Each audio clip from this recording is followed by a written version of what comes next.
मैं आज मंत्र बताता हूँ, लगातार काम करते रहिएगा। जीवन में कोई नेगेटिव करे तो नेगेटिव मत होना।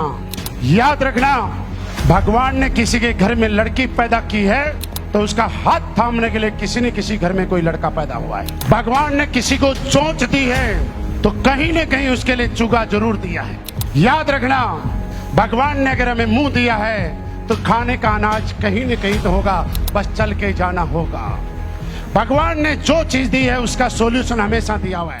अगर एसएलपीएस वेलनेस में आपकी आईडी यू पे लगी है तो आपको डायमंड बनाने वाले और ब्रांड एम्बेसडर बनाने वाले लोग पैदा हो चुके हैं। सब तराशना है और ये बिजनेस वैसे ही है जैसे ताश के पत्तों का गेम है। ताश खेली होगी ना बचपन में सब लोगों ने। पत्ते हर आदमी पलटता है, इक्का चाहता है इक्का, लेकिन क्या पहला ही पत्ता इक्का आता है? नो, लेकिन पहला पत्ता इक्का नहीं है इसका मतलब ये तो नहीं है कि इक्का नहीं होता। क्या 10 पत्तों में एक पत्ता इक्का आ सकता है कि नहीं आ सकता? लेकिन कोई गारंटी आ सकता है, लेकिन इक्का तो है। हो सकता है भगवान अगर आपकी परीक्षा ले रहा हो सकता है भगवान आपका टेस्ट ले रहा हो कि ये आदमी करोड़पति बनाने लायक है कि नहीं है। हो सकता है भगवान ये चेक कर रहा हो कि आदमी BMW चलाने लायक है कि नहीं है। हो सकता है भगवान ये चेक कर रहा हो कि मैं जो पैसा दूंगा इसको पचाने लायक है कि नहीं है। उसकी परीक्षा में एक बार पास हो जाना।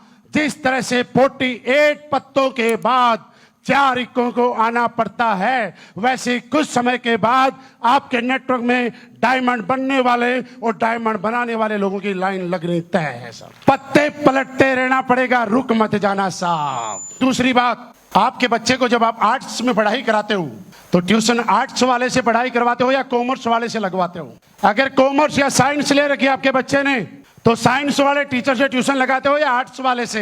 इतनी समझ तो सबको है।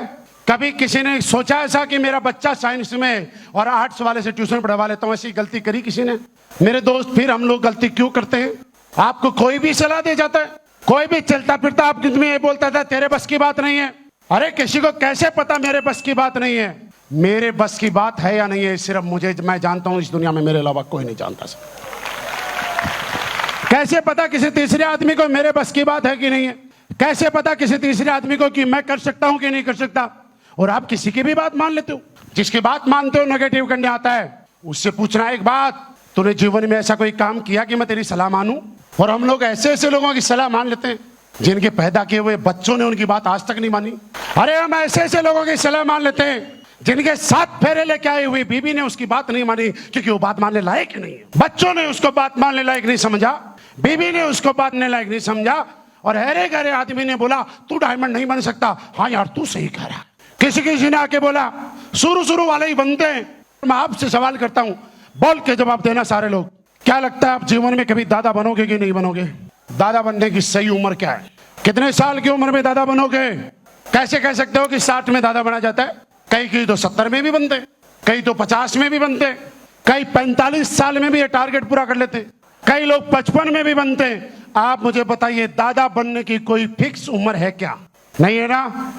लेकिन ये फिक्स है कि नहीं है कि जो आदमी इस धरती पे आया है वो अगर सामाजिक नियमों के अनुसार चलेगा और एक एक प्रोसेस को फॉलो करेगा, बच्चों की शादियां करता रहेगा, तो आने वाले टाइम में दादा बनेगा कि नहीं बनेगा? फिर तो बोल दो दादा को। शुरू वाले बन के दादा, हमारे बस में बनने की बात कहां है? जब वहां नेगेटिव नहीं हुए, अरे मेरे दोस्त, अपने अपलाइन को देख के हम कैसे बोल देते हैं कि सर गुरुजी आप तो डायमंड बन गए, लगता है हमारे बस की बात नहीं है। एक दिन में कोई दादा नहीं बनता, लेकिन एक न एक दिन तो दादा। तो दोस्त, ये भी कन्फ्रम है, WPL में जो आएगा, आईडी लगाएगा, यहाँ के सिस्टम के अनुसार चलेगा, वो डायमंड तो